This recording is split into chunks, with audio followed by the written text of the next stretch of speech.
Hello, students. Welcome to DPS online classes.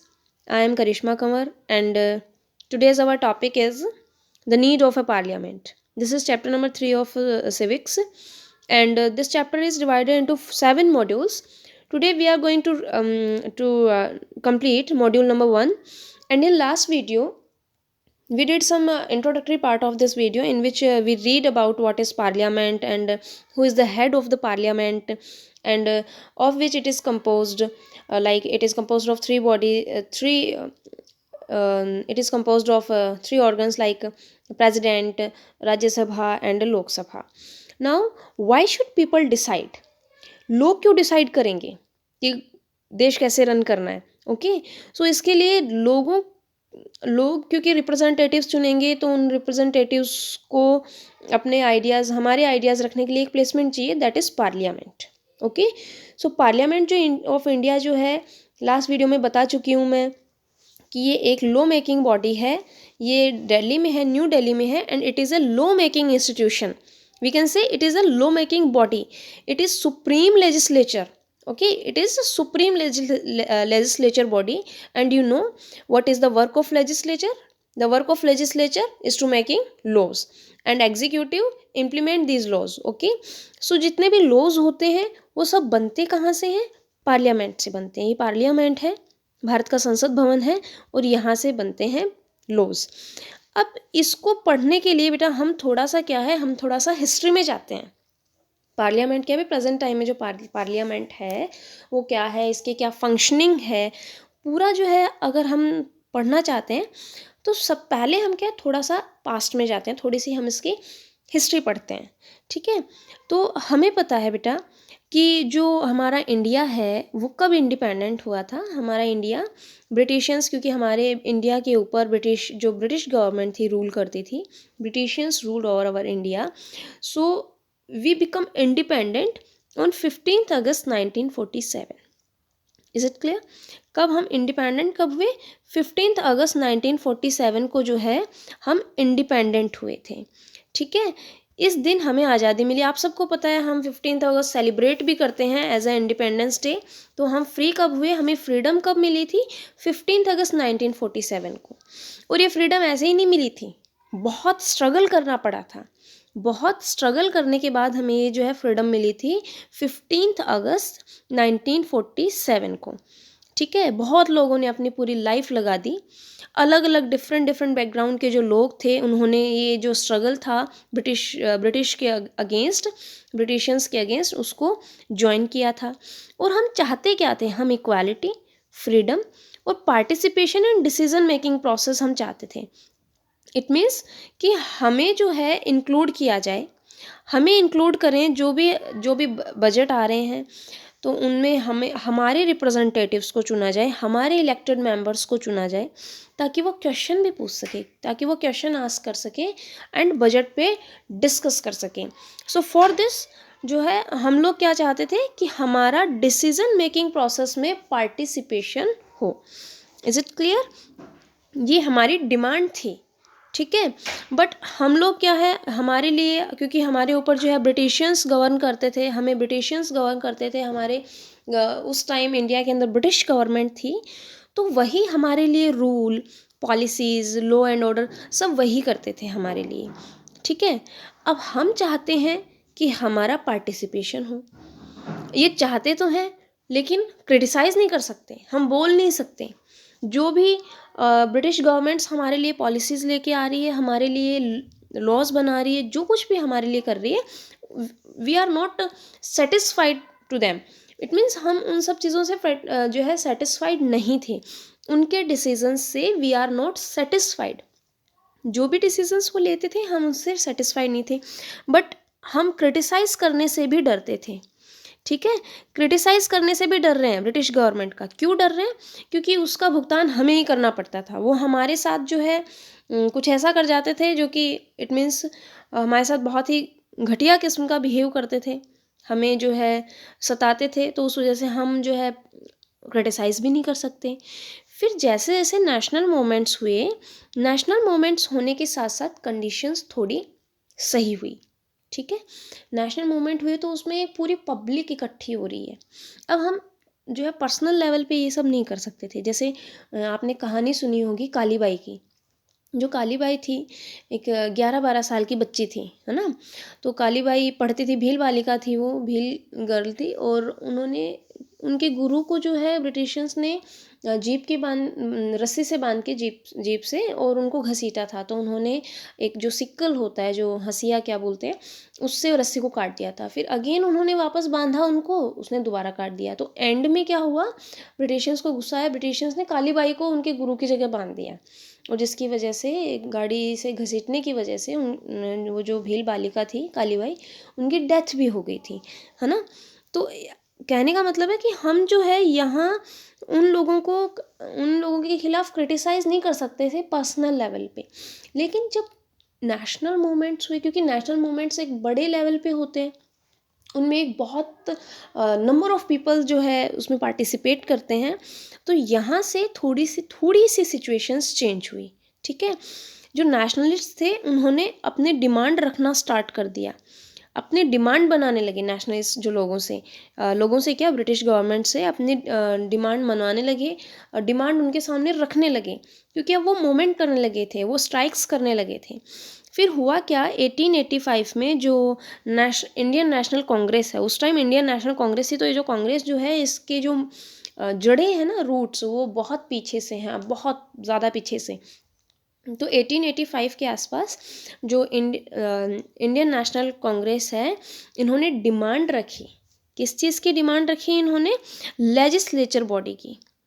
ठीक है, legislature body की इन्होंने डिमांड रखी, जिसमें हमारे इलेक्टेड मेंबर हों। ये लेजिस्लेचर बॉडी है जहाँ पे लॉ मेकिंग प्रोसेस होती है, लॉज बनाए जाते हैं, और यहाँ इस लेजिस्लेचर बॉडी में या यहाँ लेजिस्लेचर में हमारे इलेक्टेड मेंबर्स हों। इट मीन्स हम इलेक्ट करके भेजें, ताकि हम जो है क्वेश्चंस अराइज कर सकें और जो बजट है उस पर डिस्कस कर सकें। अब देखो यहाँ से ये बहुत ऐसा होता रहा कि बहुत साल लग गए ना, 1885 और यहाँ लिखा है 1909, है ना? तो ये बहुत साल लग गए, इनके बीच में काफ़ी डिफरेंस आ गया, बहुत सारे ईयर्स का डिफरेंस आ गया। तो उस टाइम क्या था, हमने ये डिमांड रखी तो गवर्नमेंट ने हमारी डिमांड नहीं मानी, ये ऐसा चलता रहा। हम डिमांड रखते, हम नेशनल मूवमेंट्स करते, हम डिमांड रखते, बार बार कहते, लेकिन गवर्नमेंट ने हमारी जो बात है वो नहीं सुनी। ठीक है, अब हम भी इंडियंस हैं, अरे भाई इंडियंस हैं हम भी ज़िद पे उतर आए तो कुछ भी करवा सकते हैं, है ना? जब देश आज़ाद करवा लिया तो फिर और इससे ज़्यादा क्या क्या हो सकता है। तो हम भी ज़िद्दी थे, ठीक है, ढीठपन एकदम अपना लिया और पीछे ही पड़ गए गवर्नमेंट के। तो जब ब्रिटिश गवर्नमेंट के पीछे ही हो गए, तो लास्ट में वो टाइम आया 1909 का, जब थक हार के गवर्नमेंट को हमारी बात माननी पड़ी। लेकिन अब यहाँ भी उन्होंने क्या है, कुछ कंडीशंस अप्लाई कर दी। इट मीन्स हमारी बात तो मानी, लेकिन कुछ कंडीशंस पे हमारी बात मानी। ठीक है, कुछ पहले ही अपनी शर्तें रख दी कि हमारी ये शर्तें हैं, ये अगर आप मानोगे तो हम आपकी बात मानेंगे। अब वो भी एकदम चालाक चंट आदमी हैं, ब्रिटिशियंस जो हैं बहुत चालाक हैं, बहुत चंटा। इतनी चालाकी से इंडिया में घुस गए, तो सोचो वो कितने चालाक होंगे, कितने ज़्यादा क्लेवर लोग थे वो। सो 19, ये बहुत इम्पॉर्टेंट है, this is very important, government of India act 1909, ये बहुत इंपॉर्टेंट है, याद रखना। गवर्नमेंट ऑफ इंडिया एक्ट कब आया था, 1909 में। क्या है इस एक्ट में कि हमारी जो है डिमांड्स, कौन सी डिमांड, लेजिस्लेचर में हमें जो है शामिल करने की, और अपने इलेक्टेड मेंबर्स को डिसीजन मेकिंग में पार्टिसिपेट करने की जो है हमारी मांग थी, वो मान ली गई थी, लेकिन कुछ कंडीशंस के ऊपर मानी गई थी। ठीक है, जो है कुछ कंडीशंस के ऊपर हमारी डिमांड को माना गया, पूरी तरीके से नहीं माना गया। वो जो कंडीशंस थी वो क्या थी, जैसे सबसे इम्पॉर्टेंट चीज़, जो सबसे हाईलाइटेड पॉइंट है इसमें, वो है कि हर यूथ को अपना रिप्रेजेंटेटिव चुनने का हक उन्होंने नहीं दिया। इलेक्शन या वोट सिर्फ वही कर सकता था जो रिच थे। इट मीन्स उस टाइम की जो नोबल फैमिलीज थी, जो नोबल लोग थे, जो ज़्यादा पॉपुलर लोग थे, वही जो है वोट कर सकते थे। हर सिटीज़न को, इंडिया के हर सिटीज़न को वोट करने का हक उन्होंने नहीं दिया। पर चलो ठीक है, जितना मिला उतने में सबर, नहीं से तो बेटर ही है, है ना, जो नहीं मिल रहा था उससे तो काफ़ी बेटर है। तो हमने मान लिया कि चलो ठीक है, जितना मिला उतना काफ़ी है, अभी इतने में से पेट भर लेते हैं, और फिर और आगे इसको फर्दर इंक्रीज़ कर देंगे। एक बार मानी तो सही बात। तो उस चक्कर में फिर उन्होंने हम इंडियंस ने वो बात मान ली कि ठीक है, आप जिन लोगों को दे रहे हो कम से कम उनको तो दो वोट करने का, ताकि हमारे रिप्रेजेंटेटिव हमारे लोग आ तो सकें, कम से कम डिसीजन मेकिंग के अंदर अपने हिसाब से अपने लॉज बनवा सकें। ठीक है, चलो अब रिकॉल कर लेते हैं, अभी जितना भी पढ़ा उसको दोबारा रिकॉल करते हैं। पीपल जो है ब्रिटिश गवर्नमेंट से डरते थे, इसलिए क्रिटिसाइज़ नहीं कर सकते थे। ठीक है, फिर थोड़ी थोड़ी फ्रीडम मोमेंट्स जब हुए, देखो कितनी भीड़ इकट्ठी हो रही है, फ्रीडम मोमेंट है, तो फ्रीडम मोमेंट्स के साथ में चीज़ें चेंज हुई। हमने डिमांड बनाना, नेशनलिस्ट जो थे उन्होंने डिमांड रखना स्टार्ट किया। फिर 1885 में जो है, जो इंडियन नेशनल कांग्रेस है, इन्होंने लेजिस्लेचर का और इलेक्टेड मेंबर्स की डिमांड रखी। ठीक है, कि लेजिस्लेचर बॉडी हो, उसमें हमारे मेंबर्स हों। ठीक है, देन आफ्टर जो मेंबर्स होंगे उनके पास पावर होगी कि वो क्वेश्चन रेज कर सकें, क्वेश्चन पूछ सकें आपसे, और बजट पे डिस्कस कर सकें। काफ़ी साल बाद में गवर्नमेंट ऑफ इंडिया एक्ट आया 1909 में, जिसमें कुछ शर्तों के ऊपर, कुछ कंडीशंस के ऊपर जो है ब्रिटिश गवर्नमेंट ने हमारी जो डिसीजन मेकिंग प्रोसेस है उसमें हमें पार्टिसिपेट करने का मौका दिया, लेकिन कुछ शर्तों के ऊपर। जैसे सब जो है वोट नहीं कर सकते, कुछ स्पेशल लोग ही वोट कर सकते हैं। अब जो है बेटा, यहाँ से क्या आता है कि जो नेशनलिस्ट थे वो ये चाहते थे, अब हमें धीरे धीरे तो ये लगने ही लगा था कि हाँ अब आज़ादी मिल जाएगी, सिचुएशंस जो हैं थोड़ी कंट्रोल में आ रही हैं, और अब धीरे धीरे आज़ादी मिल जाएगी। अभी अगर हम हिस्ट्री को पूरा उठा के देखें तो ये पता चलता है कि काफ़ी जो है साल पहले ये इंश्योर हो गया था कि हाँ अब सिचुएशंस हैं कि हमें फ्रीडम मिल सकती है। ठीक है, तो हम हमारे जो नेशनलिस्ट थे, क्योंकि वही हमारे लीडर थे एक तरीके से, उन्होंने ही सबसे ज़्यादा भाई आगे होके देश को आज़ाद कराने के लिए इतने मोमेंट्स वगैरह किए, जिससे गवर्नमेंट जो है धीरे धीरे, जो ब्रिटिश गवर्नमेंट थी धीरे धीरे हमारे सामने घुटने टेकने लगी थी, है ना। तो नेशनलिस्ट जो थे वो क्या चाहते थे कि डिसीज़न मेकिंग प्रोसेस के अंदर जो है हम जो इंडिपेंडेंट इंडिया जब होगा तो जो लोग हैं वो पार्टिसिपेट करें। इट मीन्स इंडिपेंडेंट इंडिया में जो रूल्स रेगुलेशंस बनेंगे वो लोग बनाएंगे, लोगों का इनडायरेक्टली पार्टिसिपेशन होगा। क्या चाहते थे वो कि जो जो गवर्नमेंट ऑफ इंडिया है जब बनेगी तो वो लोगों के नीड को ध्यान में रखते हुए डिसीजंस लेगी। ठीक है, तो इसी को बोलते हैं डिसीजन मेकिंग प्रोसेस में पार्टिसिपेट करना। और इस चीज़ के लिए आज़ादी मिलने से पहले ही कॉन्स्टिट्यूशन लिखा जाने लगा था। आपको ये चीज़ पता होगी कि कॉन्स्टिट्यूशन किसने लिखा है, जो the great Bhimrao, doctor Bhimrao Ambedkar हैं, उन्होंने कॉन्स्टिट्यूशन लिखा था। कॉन्स्टिट्यूशन जो है हमारे इंडिया का वर्ल्ड का सबसे बड़ा कॉन्स्टिट्यूशन है, ये बात भी आपको पता है क्योंकि आप लास्ट चैप्टर्स में पढ़ चुके हैं। तो कॉन्स्टिट्यूशन में इस चीज़ को इंश्योर करने के लिए कि हम जो है हमारे इंडिपेंडेंट इंडिया में लोग जो हैं डिसीज़न मेकिंग में पार्टिसिपेट करें, जो इंडियन सिटीजन्स हैं वो डिसीज़न मेकिंग में पार्टिसिपेशन करें। तो इसका क्या इलाज निकाला जाए, तो कॉन्स्टिट्यूशन में यूनिवर्सल अडल्ट फ्रेंचाइजी अडप्ट किया गया। यूनिवर्सल अडल्ट फ्रेंचाइजी जो है इसको अडप्ट किया गया। ठीक है, universal adult franchise, universal adult franchise क्या है, ये एक राइट है जिसमें जितने भी अडल्ट्स हैं, इंडियन सिटीजन्स जो हैं, अडल्ट इंडियन सिटीजन्स, उनको वोट करने का हक है। मतलब वो वोट डाल सकते हैं, वो अपनी गवर्नमेंट खुद चुन सकते हैं। अब वो उनकी गवर्नमेंट होगी तो वो उनके लिए उनके हक में डिसीजंस लेगी। ठीक है, तो ये हमारे गवर्नमेंट कॉन्स्टिट्यूशन में लिखा है, लिखा क्या, अडप्ट किया गया है यूनिवर्सल अडल्ट फ्रेंचाइजी। अब यहाँ से एक इम्पॉर्टेंट चीज़ निकल के ये आती है कि यूनिवर्सल अडल्ट फ्रेंचाइजी का जो कंसेप्ट है हमें मिला कहाँ से। तो एक्चुअल में जो है इंडियन मूवमेंट स्टार्ट होने से पहले, जो इंडियन स्ट्रगल मूवमेंट्स थे, इनसे पहले फ्रेंच रिवॉल्यूशन हो चुका था। तो वहाँ भी कुछ ऐसी सी कंडीशन थी, बस उन्होंने क्या है, उन्होंने यहाँ हमने ब्रिटिशर्स के खिलाफ आवाज़ उठाई, और जो फ्रेंच रिवॉल्यूशन है वहाँ उन्होंने, क्योंकि वो अपने राजा से खुश नहीं थे, अपने किंग से खुश नहीं थे, तो किंग के खिलाफ उन्होंने आवाज़ उठाई थी।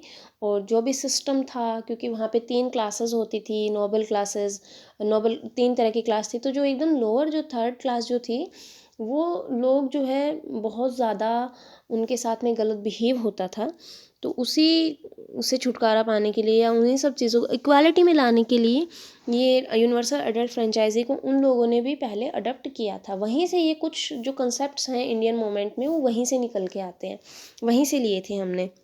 जैसे महिलाओं को भी उन्होंने हक दिलाया था कि महिलाओं को भी वोट करने का हक होना चाहिए। एक बार तो नहीं मिला था, फिर बाद में मिल गया था। नेपोलियन के बारे में आपने सुना होगा ना, वो वहीं का था, नेपोलियन जो था। अब जो है वापस रिकॉल कर लेते हैं जो हमने पढ़ा कि हमें इंडिपेंडेंट 15 अगस्त 1947 को मिला। ग्रेट स्ट्रगल के बाद में डिफरेंट बैकग्राउंड के लोगों ने इस स्ट्रगल को ज्वाइन किया था। क्यों ज्वाइन किया था? Because we are not satisfied to British government.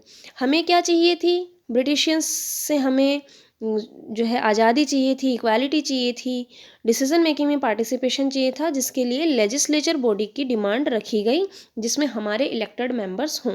कब रखी गई? 1885 में। कब रखी गई? 1885 में इंडियन नेशनल कांग्रेस ने रखी थी ये डिमांड।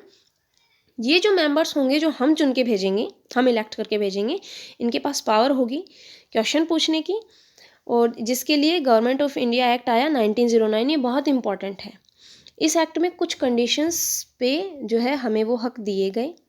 फिर जो है एक इंडिपेंडेंट इंडिया में सब सिटीजन्स के पास में वोटिंग का हक हो, उसके लिए कॉन्स्टिट्यूशन में यूनिवर्सल अडल्ट फ्रेंचाइजी को ग्रांट किया गया, जिसमें सब अडल्ट्स को वोट करने का हक है।